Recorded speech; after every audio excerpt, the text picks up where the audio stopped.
Hi guys, this is Paul from Preston Gamers Guild, and today I'm going to be doing a quick solo run through of Empty Space Explorers. Firstly, I'll apologise for the shakiness and generally shonky quality of this video because I'm doing it on my phone. It's also the first time I've ever done a playthrough video. So, Empty Space Explorers is a quick push-your-luck game of exploring empty space. You have 4 little rockets of different colours, a grid of 28 universe cards, plus 4 exoplanets up at the top. Each of the exoplanets is a different colour, matching the 4 colours of your ships, and the goal of the game is to get each coloured ship onto its own matching coloured exoplanet. As you move up the map, you'll be revealing different coloured planets, again all matching one of the 4 colours, as well as possibly revealing one of 9 black holes that are situated somewhere in the draw deck. We'll explain black holes when we get to them, but they're tricky little blighters and generally block your movement and remove sections of space. Now, once a ship gets to the final row of unexplored space, all 4 exoplanets are flipped over so you see which position each colour's in, and then you know where your ships have to go. As mentioned, we have a draw deck. We also have 2 cards in the market that are available to pick up as an action, and you start with a hand of 4 cards. These are just laid out on the table so it's easy to see, and I don't have enough hands to hold them. There's also a nice little player action card. So the actions you can do, obviously move a ship from Earth onto one of the first row of cards. Now, a ship can move for free onto a card that matches its own colour. So blue can move up to there, yellow could move onto any of them 2, red could move onto there. What about green, you ask? Well, if you want to move a ship onto a card that doesn't match its colour, you need to discard the matching colour card from your hand. So if green wants to move onto the moons of Saturn, you would discard the blue card from your hand. You don't automatically refill your hand, but you can choose to draw 2 cards from either the draw deck or the 2 visible cards in the pile. Any combination thereof. Other actions you can do, we're ignoring the top one because that's for multiplayer only. You can discard 2 different coloured cards, so I could discard a green and a red, or a green and a blue, or a red and a blue, to reveal part of the universe. So I could discard the 2 cards to flip over any card anywhere in the grid, but obviously you want to be looking at the next cards you're moving on to. Also, you can change the universe by discarding 3 cards of the same colour. So if I had 3 greens, I could take any revealed card from the grid and swap it with one of the 3 green cards, discarding the other 2 and the card it replaced. I'm sure we'll see that as I go through. So let's do a move. First, let's pick yellow, and we'll start on Mimas. Then we'll do an explorer. This is where the pushy luck comes in, because you don't know what's going to be on. And it's a blue card. So to be able to stay on that card, I need to discard a blue card from my hand. Then we will explore again. and it's yellow, so we get to move for free and keep going. We will move and explore that one, and it's red. I have a red card, if I can pick it up. So we can discard that one, over onto the discard pile, and the ship sits on that card. So I'm now down to 2 cards in my hand. I can choose to draw 2 cards, and let's go for 2 random ones. We get a red and another red. Okay, moving and exploring again. It's yellow, so I can move on to that for free. We're doing well so far. Another move explore is a wild card. So you see it's got all 4 colours on there, so any ship can move on to that. And also, if that was in my hand, I could play that to move any colour ship onto any coloured card.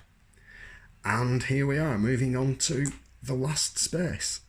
So this gets revealed, and it's yellow, so I get to move on for free.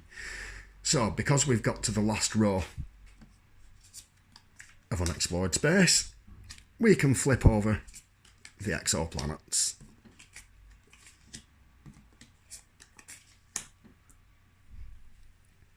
And there we go. So we've got green, blue, yellow and red.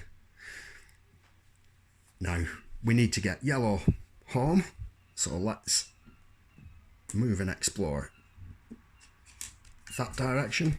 Oh, it's yellow again, which means we can move straight home. And that's the first ship. So let's go, what have we got? We've got 2 reds and 2 greens in my hand. So let's go with a blue ship onto the moons of Saturn, and then immediately move and explore a red card. So red gets discarded. Move and explore again is yellow. Don't have a yellow card, so that ship has to go back and start again.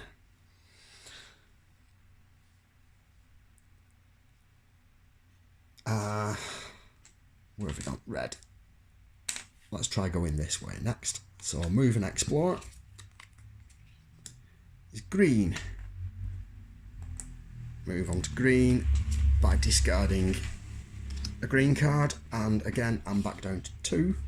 So let's buy that yellow card and get a random another yellow card. Okay. So we'll move and explore into a black hole. So the black hole kills the ship. And that now blocks the path. So we can either ignore that track and start from over here and move. We can move up and then jump across and carry on going. Or we could, if we look back at the player actions, we could change the universe. If I had a 3rd yellow card, I could replace the black hole and swap it with a yellow card. But that's not an option right now. So what we can do is move the red onto there for free, move onto there by discarding, come here, the red card, then jump across for free, then jump onto the yellow by discarding that one, and I didn't replace that last time. Oh, that's nice. So we'll buy that one and have a wild card, replacing that this time, and let's have a blind draw. I like pushing me luck. So it's another yellow. Now I could, if I wish, use those 2 yellows plus the wild card to replace the black hole with a yellow, but let's carry on. And it's blue. So we can discard the wild card over there. And carry on. So moving my ship and exploring. Is another black hole. Boom, we go back, and I've just dropped it on the floor. That's making this path rather tricky.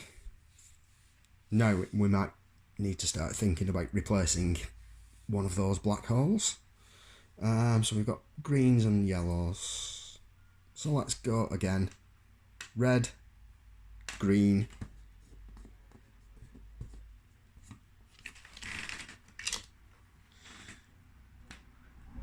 red for free, and yellow to discard. And we're down to one card, so let's have this blue one and the green one. Reveal two more.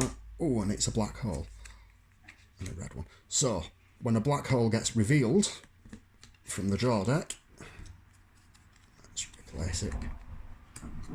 It goes straight into space.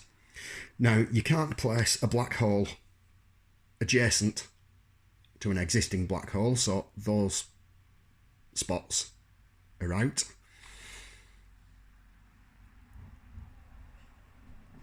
So let's place it, well, this row's dead, so let's replace the red card.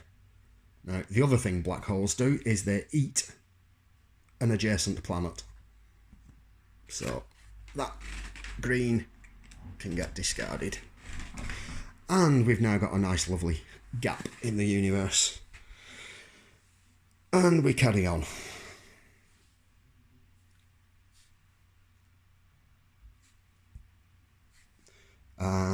Where are we? Yeah, so moving on to blue by discarding the blue card. Over that. Green and yellow. Let's take this blue, revealing the green, and I'll take another blue into hand. So red can move and explore over here, and it's a wild card, so we get to move on for free and then start going up. So moving and exploring is green, so we discard a green card. Move and explore again is another green, which we don't have, so we go back to the start. And we'll leave it there, you get the general idea. The game ends once all four ships are out on their corresponding planets, and then you score. You score 3 points for every rocket landed on an exoplanet. You score 1 point for every card remaining in the draw deck, and you score 3 points if you can trace a route straight up from Earth to an exoplanet. So that one would score 3 points. And that, in a brief nutshell, is Empty Space Explorers. I think it's quite a fun little game. It's one of those, it takes up very little space. I actually have it just in one of those little crayon boxes you can pick up from any hobby store. I think it's one of those, it will do really well. You can stick it in a pocket, take it out wherever you need to be, where if you have 10-15 minutes to spare, it's a really quick game. I'm going to be taking it to work. It's going to be played at dinner time, and yeah, Empty Space Explorers, check it out.